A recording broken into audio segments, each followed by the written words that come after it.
So this is the third and final, not final forever, but final of these three master classes that are focused on your marketing and how AI affects them.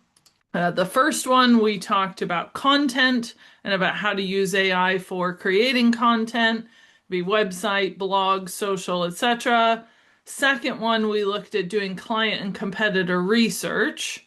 And now we're going to look at analytics and tracking. And I will say that although I'm going to show you some tools, this is one of those areas where, in a sense, the AI aspect of the analytics and tracking is within the tools themselves that do the tracking, and then the fact that there are AI tools that people are using to find your firm.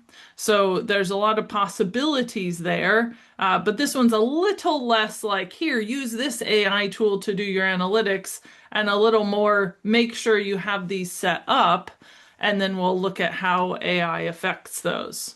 So as a reminder for anyone new to PF and to me personally, I'm the founder of PF. We are now 15 years we've been going as an agency working exclusively with accountants. And I'm the author of The Accountant Marketer, which is published and out, and Accountants You Are Creative, which is coming out in April. Just finished recording the audiobook for that. And also the founder of the Accelerator Coaching Group, which, spoiler alert, I will be telling you to join after these master classes are done, because it gives you a good insight into what we'll be covering in much more depth in that coaching group. And we've had 553 accountants, and I've got a little plus because we've had a few more sign up for the last intake. So that kicks off next week. But the Accelerator group has been going for at least 10 years, and the principles of marketing are still the same as they were, 10, 15 years ago.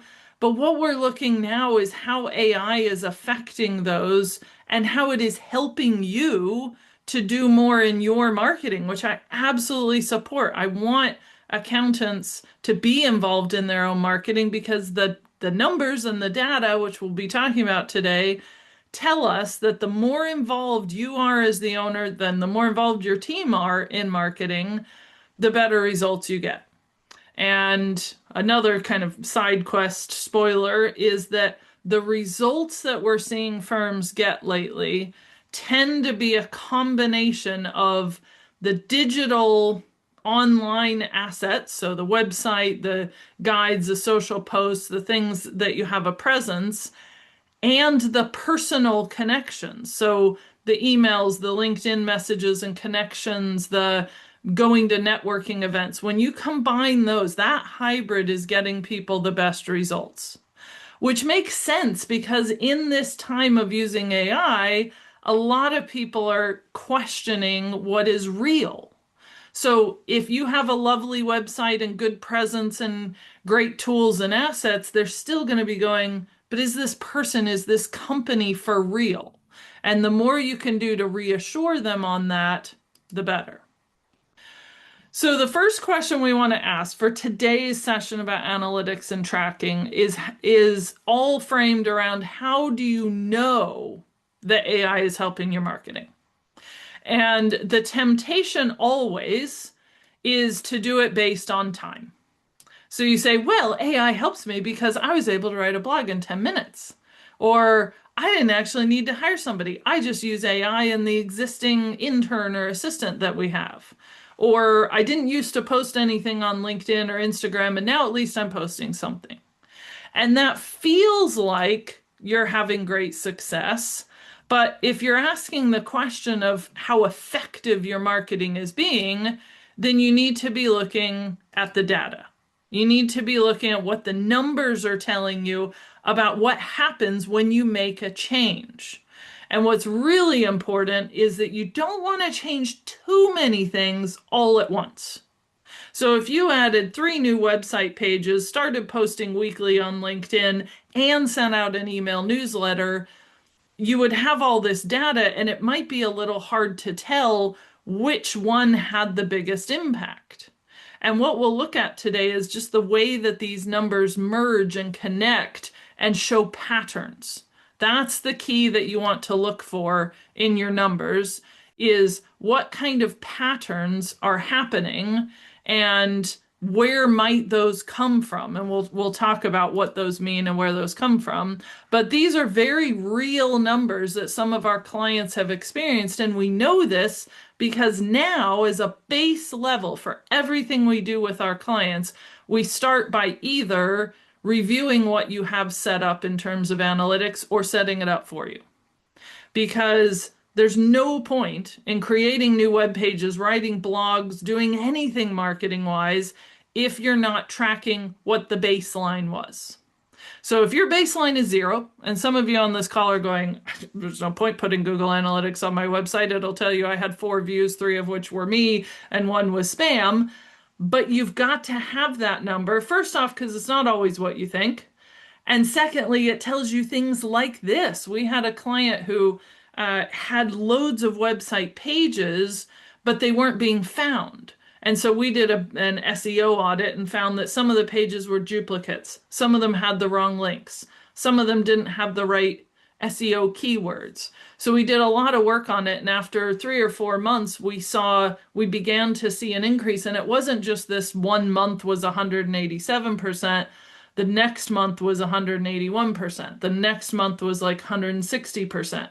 So it didn't stay super high, but it kept increasing the more things we kept doing. So that told us, okay, so these changes we're making to the website are having an impact. Now, of course, this is not enough. Like, it doesn't matter if you have a 6 billion% increase in website views if nobody inquires. So this is where you need to connect it with, okay, are people clicking on the button? Are they filling in the form? We have another client I was talking to recently who had 3 inquiries come in by phone call, and his pattern of responding to inquiries was to send them to the website and say, can you fill in this form? And none of them did it. They all just disappeared off the face of the earth, so it felt. And so what we talked about was, first, is there a way to check if there's an easier, way to relate to them, or are they not the ideal client? That's the thing you've always got to look at with your numbers too. Doesn't matter if tons of people are coming to the website if they're all the wrong kind of people. So this is why your audience is so important, and all of the data matters. And some of the other results, different clients, another client had a 69% increase in their monthly recurring revenue over a period of 12 months. So it just kept going up and up and up and up. And then we looked at it and went, my gosh, 12 months ago you were here and now you're here. And then we had another client who had nothing for months. We just worked on things, created pages, and we were starting to wonder, where the impact was. And then all of a sudden, literally in the space of 3 days, 3 genuine targeted niche industry inquiries, bam, bam, bam. And all we could tell was it just so happened that all these things came together. And so those are real results that you can get, but you wouldn't know it if you weren't tracking the numbers. So my question for you in the chat box, and feel free to just type this in, what kind of number, this could be a marketing number, it could be client number, average client fee, finances, profit, whatever. What number in your business are you always keeping top of mind? Is it revenue? Is it profit? Is it leads? Is it average client fee? What is, you don't have to put the number, but you can say what the category is. What is that number that you always keep top of mind? So just throw that into the chat box. Okay, a couple replies. We have leads. Absolutely. And Andrea, great point. Sometimes the number you're top of mind changes. So for a while you're going, right, we need lots of leads. And then other people are saying, actually, it's not leads I need, it's a gross margin percentage or the number of clients or total revenue. So this number you keep top of mind. Usually it's very easy for you to go and find it. You know where it is, you know what app it's in, you can check on your phone, And then every sale you make or every lead you get or every client, your brain keeps track of it. And that feels easy because it's one number. And what I want to encourage you to do is those are good numbers to track, but you've got to have a lot of other marketing numbers to track. And then it does help to have somebody like PF to help you make sense of it, look for patterns, and say, given all of these numbers, the numbers about our clients, the numbers about profit, numbers about average client fee, numbers about proposals, leads, quotes, emails, website, social, what are all of these numbers telling us? But ultimately, that number that you guys all mentioned there, your gross margin, your number of clients, that's what we call a headline goal. So that is the one that whatever marketing efforts you make comes back to this. How are we getting more leads or better leads or converting our leads? So Andrea's point there about leads, there's so many numbers that you could track. How many inquiries are you getting? How many visits to your website? How many people on your email database? How many people follow you on social? How many people who access a resource versus somebody who actually inquires and wants to work with you? What is the time between the moment somebody inquires and the day they say yes or no to your proposal? Those are all good things to track, but they all come back to why are you tracking this and what do you want to achieve? So you start with the headline goal and then all the other numbers support it. So what we're going to look at is your baseline numbers. We're going to look at website analytics as well as a few others. I'm going to show you a tracking sheet that is included if you are a PF client or if you are on Accelerator, you will have this tracking sheet. If not, you can create your own very, very easily. And then how we use this, how you would use this data to guide the marketing decisions that you make. And if there's any one of those that you're more interested in than another or want to ask a question about, please do throw it in the chat. So baseline analytics, this is where we begin. These are the top 4. These are not the only 4, but these are the top 4 website analytics that you need to have set up. So you can either do it yourself, or we have a service called the gap analysis. Level 1 is we will literally set these up, or if you have it set up but you don't know what it means, we'll go in and make sure it's set up properly and give you a report and help you understand it. So I'm going to go through these 4 so you can understand them and why. But this is what I mean about using AI and tracking your numbers. All of these include some element of AI, but these are the tools that will give you an insight into what people are searching, what people are finding, how people are using your website. Website specifically, we will look at other analytics, but that affects all of these numbers you guys are talking about. Top line revenue, leads, number of clients, gross margin, still comes back to how are people finding us. And I do want to remind you, for those of you who think, well, our website analytics are pretty low or not too many people come, maybe it's word of mouth and referral, I guarantee you that at least half of your referrals are going to your website before they talk to you. Even just a quick glance. I was inquiring about a LinkedIn trainer for the team. We're doing a skills lab, and I got a bunch of people recommended to me, and for every single one, I went straight to their website just to have a glance, just to see what it said. One person's website didn't work from their LinkedIn profile, and I was like, oh, I'll look at it later, I guess. And then I sent them a message. But it's like a tiny little question of doubt in your mind that you're like, oh, maybe they don't have a website, maybe they don't really want the business. There's little questions that your brain tells you. So if you are telling yourself you get business from word of mouth or referral, that doesn't negate the impact of your website. And there are some people who go to your website and then go, oh, I'll look at it later. It's not motivating enough to get them to take action. So let's go through these 4. One of the tools we can use is we can look at a site and see what analytics are set up on it. So there are other analytics you could set up. Some of you have HubSpot as a CRM. Plausible is one that some of our clients have set up. You can have LinkedIn analytics as well. So there are ways to tell, and we can look at your site and see what's been set up. But the four that we have in order, first one is Google Console. So Google Console is one that tells you what kind of things people are typing in, what they're searching, what pages, how many clicks, who's coming. This is just one we grabbed from PF to give an example. And this is one of those tools that when you have this, let's go backwards. When you have this combined with Google Analytics, Google My Business, heat mapping, and ideally a marketing strategy, then you will know what to do with it. But at least, at a bare minimum, you can set up your Google Console account. And for any of these, literally just type in Google Console, Google Analytics, Microsoft Clarity, and there's a way to set it up. If you get exhausted or overwhelmed, let us know and we can set it up for you. The second one is Google Analytics. Most people are familiar with this, and I would say probably 60-70% of the clients we talk to have this technically set up, which means they have an account.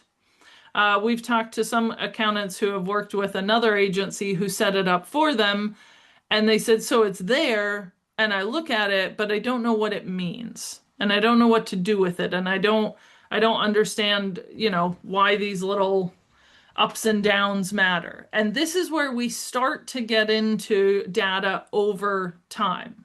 So you can look at it by day, you can look at it by week, you can look at it by month, you can look at it by year.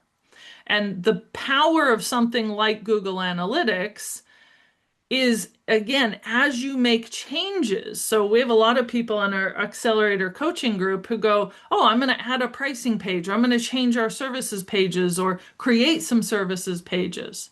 And then once they get that live, and then they see a big burst on the day they put it out there and go, oh, okay, I can see the pattern.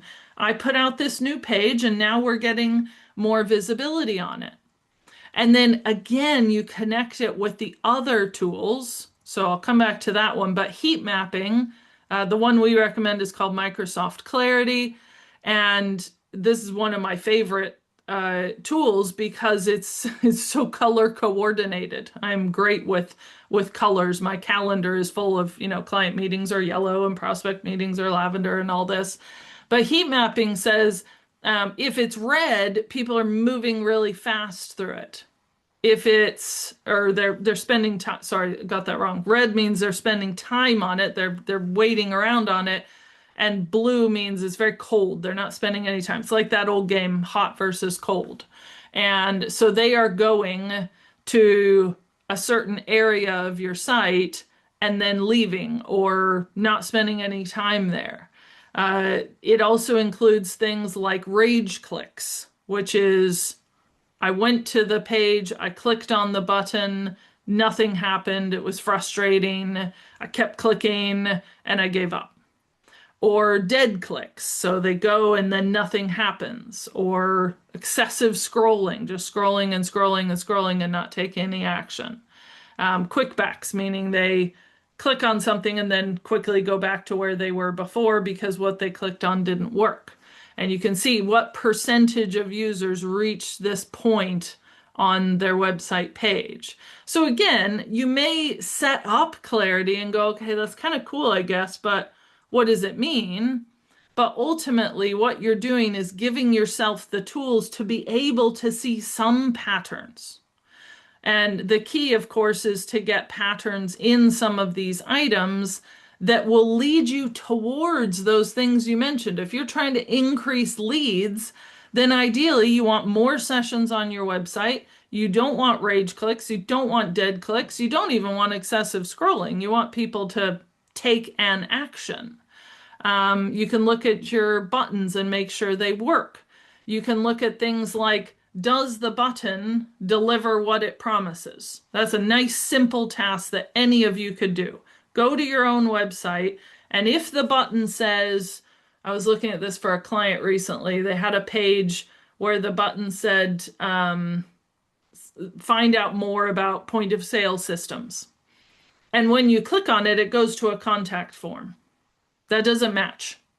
The button needs to make a promise and deliver on the promise. So if the button says find out about POS systems, they need to be able to click that and find out about the systems immediately. So if that is not what the button does, then you change the wording to say, book a call with us, talk to us about your system, arrange a meeting. So matching what you're promising to what they get is something that you can get highlighted by any of these tools. You can go to Google Console and go, okay, this is what people are searching for. Do I have any of those words on my site? Are these the kinds of words that are showing me what people want? If people are searching directly for PF or lots of stuff about LinkedIn, maybe we need to create more content about LinkedIn. But it tells you, and there's another one which I'll talk about later called Google Trends. Same exact thing. You just go to Google Trends and you can type in anything. I'll just show you actually while we're on the topic, because it is incredibly simple in one sense. But if you're saying, well, I want to see who's searching for veterinarian or accountants for veterinarians, and then you can pick your region. So maybe we pick a city, maybe you're in Boston, and you go, gosh, there is nobody looking for this term in the last 24 hours. Okay, well, let's open this up to the last 3 months. Bit of a burst in January, December there. Let's look at the past year. Still not much happening there. But if we change this to a different location and we go to Arizona and then we pick the last 3 months, again, that's not a term that people are typing in.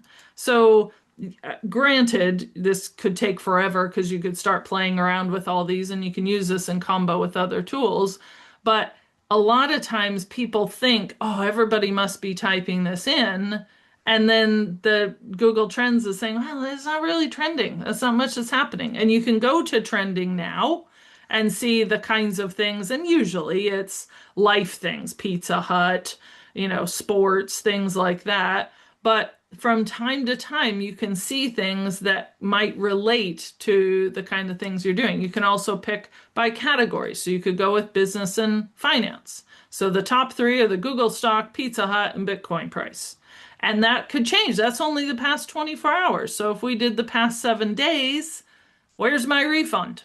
Of course, that's a classic one that people are going to be searching in the US. This is a US one, and we've still got this set on Arizona, so we could change that to the whole of the United States and see how that affects it. Tax filing deadline, data privacy regulations, influencer marketing. We've got some clients who work with influencers. So being aware of what these things are can give you an insight into the kinds of things that you could be using in your content. So I was working with a client this morning who's got a content library of things he's putting out a couple times a week on LinkedIn, Instagram, some of the social posts. And he's got a couple categories. And some of them are about tax, and some of them are about growing your business, and some are about strategy, and some are case studies. And when you use what's in Google Console and Google Trends and Google Analytics, and you start to look at patterns, again, I would strongly recommend that you do all of this with help from a human strategist. That's why companies like PF exist, so that we can help analyze all of that for and with you. But at a bare minimum, you can at least set these up. You can just go in there and create an account for each of those. And if you find they still don't mean much, get a little help from us to look at what some of those are.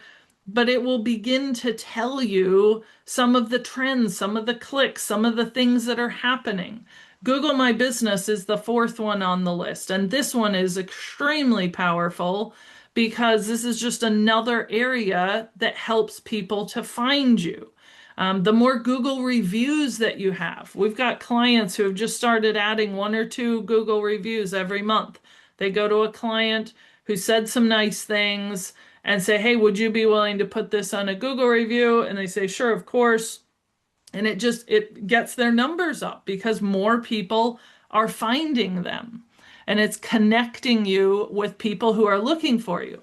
And the reason that all of these four, Google Console, Google Analytics, Google My Business, heat mapping, interestingly, all of which are Google except for this one, which is Microsoft, they all talk to the AI tools. So when somebody's in ChatGPT or Claude or whatever they're using, and they're saying, well, I'm looking for an accountant who could help me with this, or I have a question about my taxes. You know, we all know the way people are using GPT now, sometimes not in a healthy way, thinking, I don't need to hire an expert, I'll just ask GPT. And then it very positively tells them not to worry, they don't owe any taxes, and they think it's fine. So the more you have these things set up and the more you can consider what kinds of words go into your marketing content, the more you can match it. If people are literally asking, where is my tax refund? Could be a good title for a blog post if that is something that fits with your ideal audience. If it's not, there's no point trying to create content just because of a trend. It has to be a trend that fits with the kind of audience that you have. So those would be the four. Screenshot that if you want to, or you're welcome to have a look at, just show you this.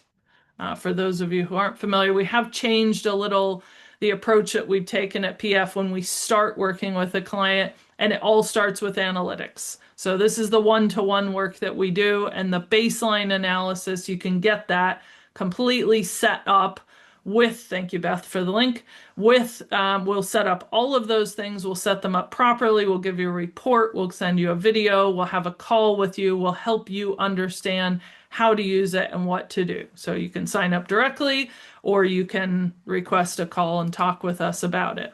What a lot of people do is join the marketing accelerator and then after that move into one of the gap analysis.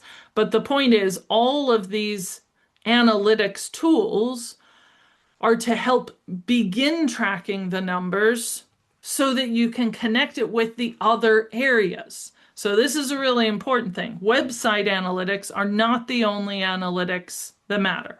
They are some of them.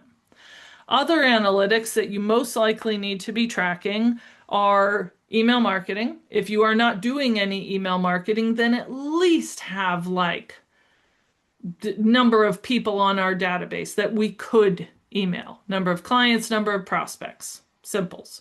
If you don't have an email CRM system, you can use either MailChimp or ActiveCampaign or any of the, honestly doesn't matter, just pick one, and just have people listed in there so that you can email them. Now, for any of these categories, website, email, social, etc., you can just track something really simple. So for website, you could just track number of views, but you could also track the top performing pages, the top performing blog posts, the bounce rate, people come and then leave. You've got the heat mapping, you can do the rage clicks and the percent down the page they go. There's tons of numbers you could track. Same thing with email. You could track how many people on your list, how many people opened it, how many people clicked it, how many people took action, how many emails did we send and to whom. Same thing for social media. You could do this by platform. How many followers do we have? How many posts did we make? How much engagement did we get? How many DMs did we get? And if all the numbers on any of these are low, still track them, because then when you make a change, you can start to see the impact. So what I'm going to show you is this tracking sheet that we use. If you are a PF client or you are on Accelerator, go into the Accelerator Slack and we'll make sure you have a link to this. But the Accountant Marketer Workbook, or you get this if you bought the Accountant Marketer as well. So you can just say, hey, it's at the back of the book. There's the Accountant Marketer. And at the back of the book, there's a handy little link that says get your workbook. So that's the way to get it. But what I want to show you is what goes into this tracking tab, because as you can see, I'll come back to this, there's a ton of things that you could track for your website. We've got all these different things. Where does the traffic come from? What's the interaction? Google Search Console numbers, blogs, most popular, downloads, etc. Then you have social media, then you have emails, finance numbers, clients, etc. So that's a lot to track. If you are not tracking anything except for what you've just listed there, revenue, profit, leads, clients, then I would strongly recommend you either use the Accountant Marketer workbook and there's a tracking tab, or just create your own G sheet and be like, here's the things that I'm going to start tracking.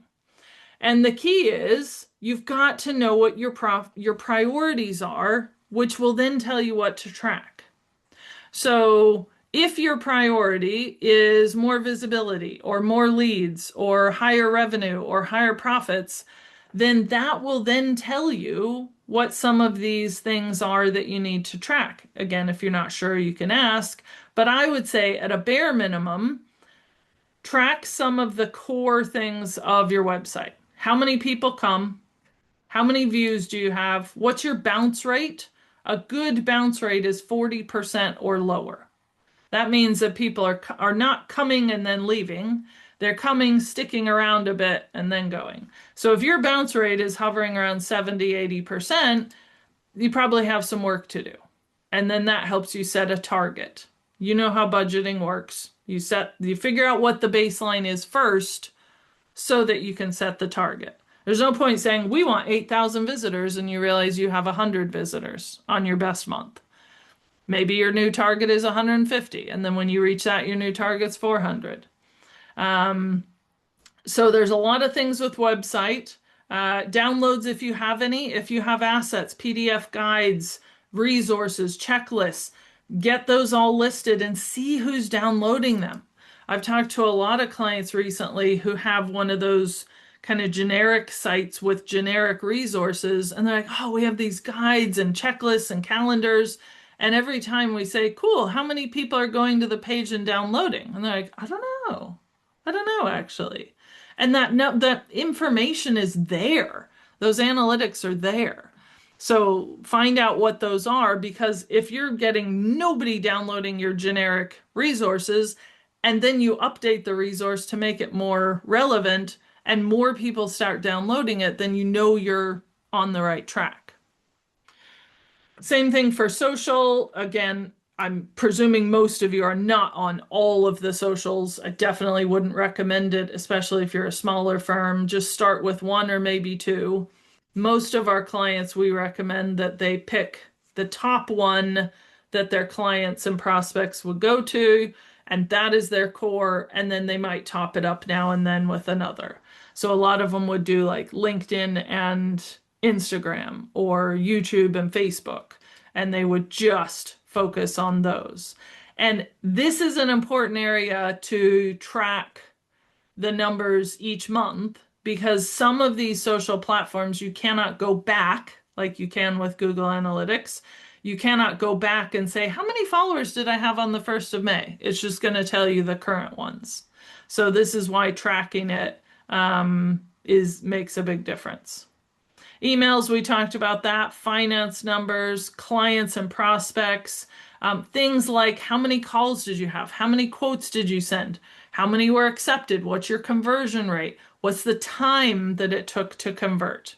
All of that is fascinating information, because if your goal is to get more leads and you discover that you have 4 leads, only one of which turned into a client and the other 3 went quiet after the first call or whatever it be, then it gives you an idea of what you can work on. So that client I mentioned who had 3 people get in touch, but nobody filled in the form, he changed his approach by personally emailing them and just asking the questions in an email. He's like, let's just try that. If they're not going to fill in the form on a website, what if they do this? That's all we're trying to do, is test things. That's what we do with analytics and tracking. We test stuff and try it and see what happens, and we look for patterns. And that's the key, is that once you have, we usually recommend 3 to 6 months of data, that starts to give you some patterns across all categories. So you can say, well, actually, and this happened for one of our clients, every time they post a new blog, their website numbers go up, their bounce rate goes down, their average time on page goes longer, everything, all the numbers get better that month. So if they publish it on the 5th of Feb, by the end of Feb, their numbers are improving.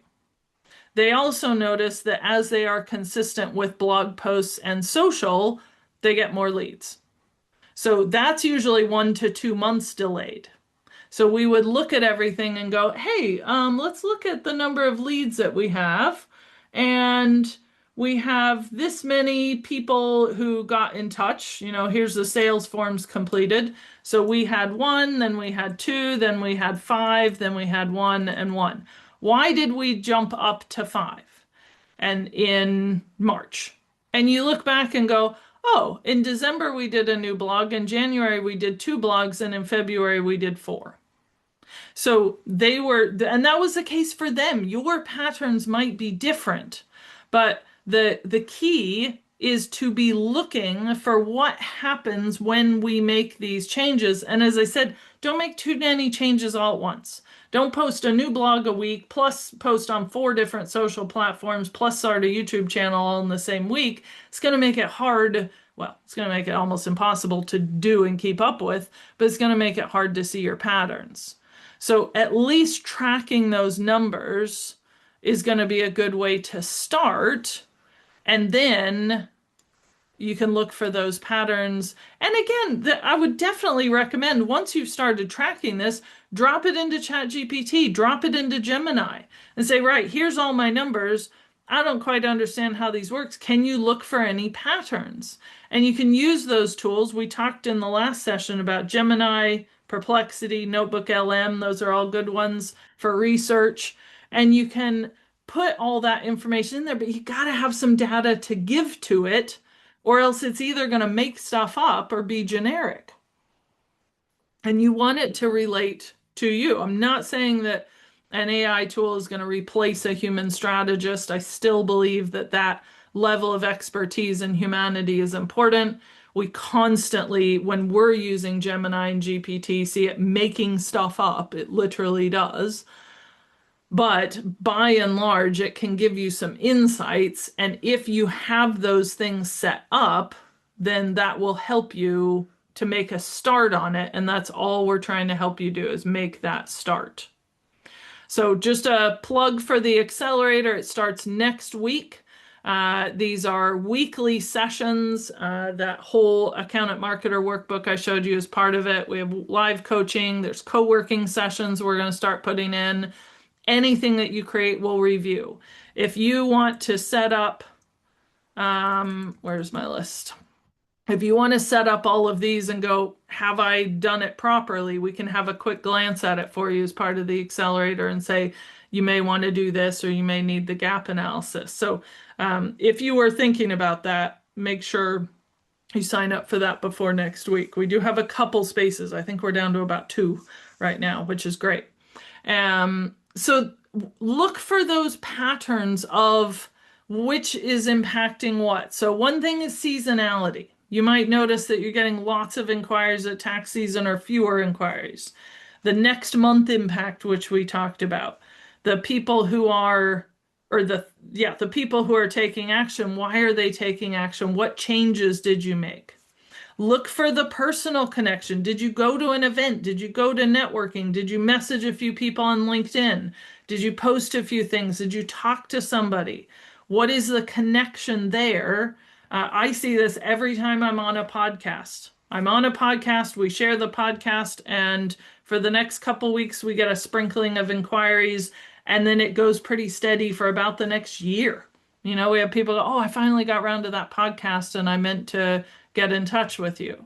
So look for that connection between the actions you take, because if you find, like I do, that me being an authoritative voice on a podcast with somebody else who's an authoritative voice is one of the fastest ways for people to go, oh yeah, I meant to get in touch, then do more of that. So it's that combo of what do the numbers show us? And this is why your tracking sheet is so important. Because just like you hold in your head revenue, leads, cash, gross profit percentage, all those numbers, you hold those in your head, and usually you're right because it's just one number. But if you tell yourself, I feel like we've gotten a lot of leads this month, I think it's because of this, go and check your tracking tab and see if you're right. I had a client once who said, we started doing these events. They were small events, kind of networking things. And he's like, they're utterly useless. We got no clients. And I said, oh, that's really interesting. Usually those can be good.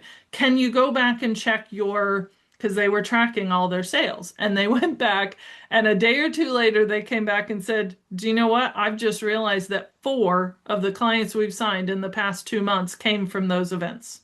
And I did not know.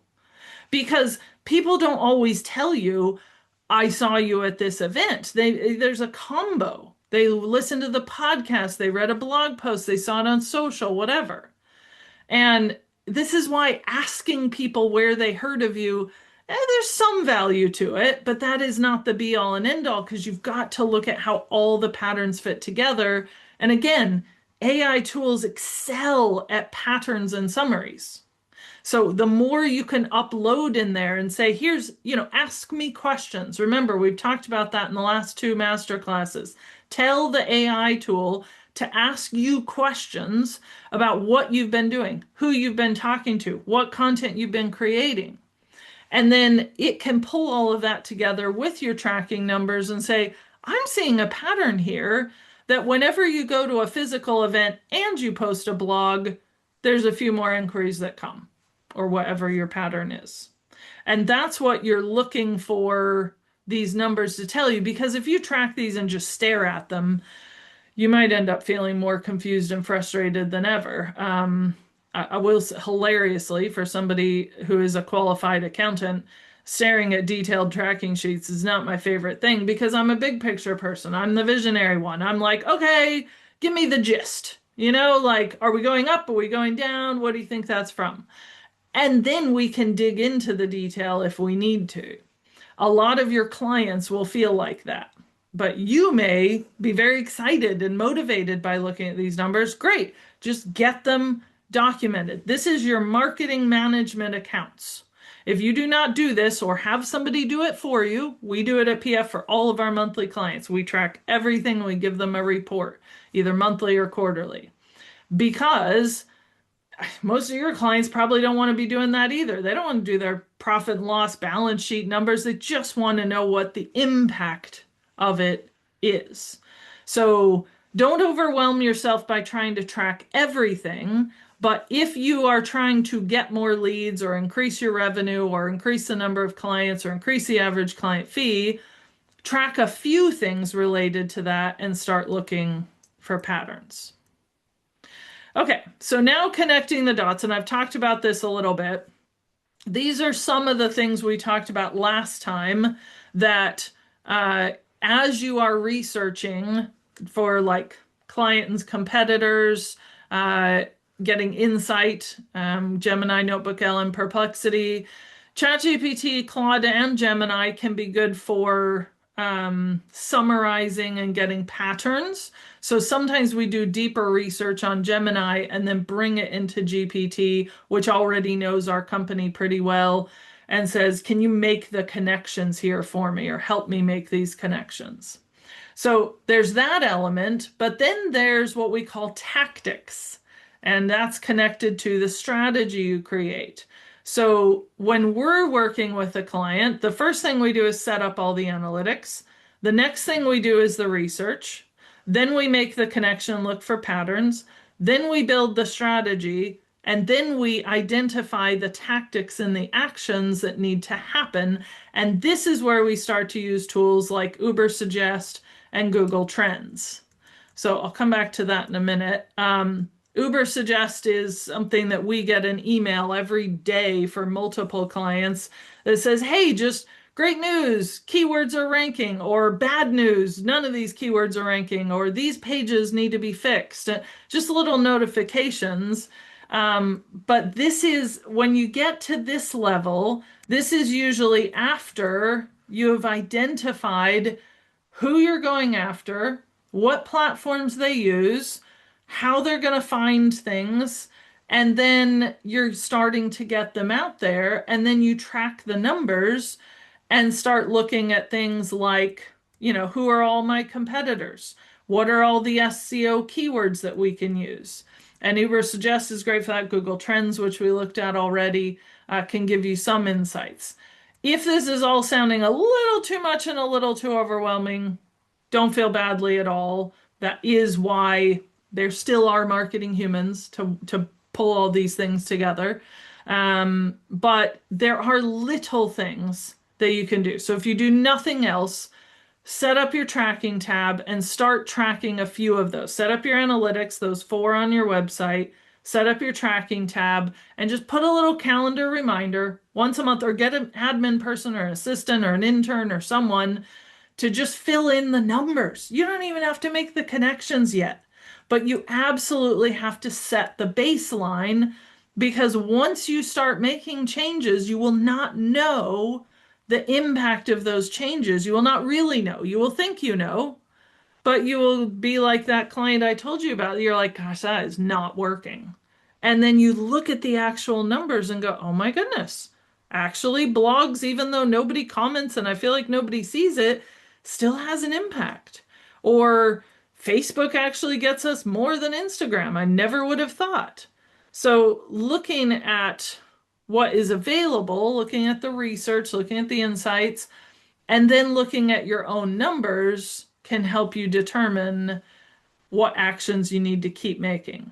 And the key with marketing is to try something, check your numbers and patterns, and change it. And you don't want to change it too often. You don't want to every 5 seconds be chopping and changing, because then it's hard to see patterns. But you do want to tweak things slightly. So if you create a new page and nobody's landing on it, make a change to make sure they can find it. If they land on it but nobody's clicking the button, change the wording on the button, or get some advice from a developer or a strategist as to what the button might need to be. Again, you can use the AI tools to ask them. Remember, we talked in the first masterclass about tell them who to act as. Act as a website developer. Act as a Google Analytics and marketing analytics specialist. Tell them what to act as, give them the numbers, and then ask questions, and you can start getting a little insight, and you can at least try things. And that's the point of what we're looking at with all of this AI in your marketing and your research and your analytics and your numbers, is to just start being involved with it a little bit. And when you realize you need help, we're here to help, but it's your job to understand your marketing numbers. So you either got to get help to understand it, or you got to figure it out yourself. And either way, there is a lot of information out there. It's just connecting those dots between each of those. So we talked about Gemini. We use that to do some research strategy on competitors. It's a great thing to do. This is who the local competitors are in this area and what kind of assets they have. We talked about a new niche and how to test that, and is there a fit and is there an opportunity? Looking for competitors, looking at SEO keywords. SEO keywords is probably a little bit next level. I would tend to recommend you get help there, but you can always play with it and look at Google Trends and look at Uber Suggest and get some idea. And feel free, especially if you're an accelerator, throw it into the Slack channel and be like, hey, I have a question about this. Am I on the right track? And we can keep you focused. Because these emails can be great, but if you don't do anything with it, then they're just going to begin descending into nothing.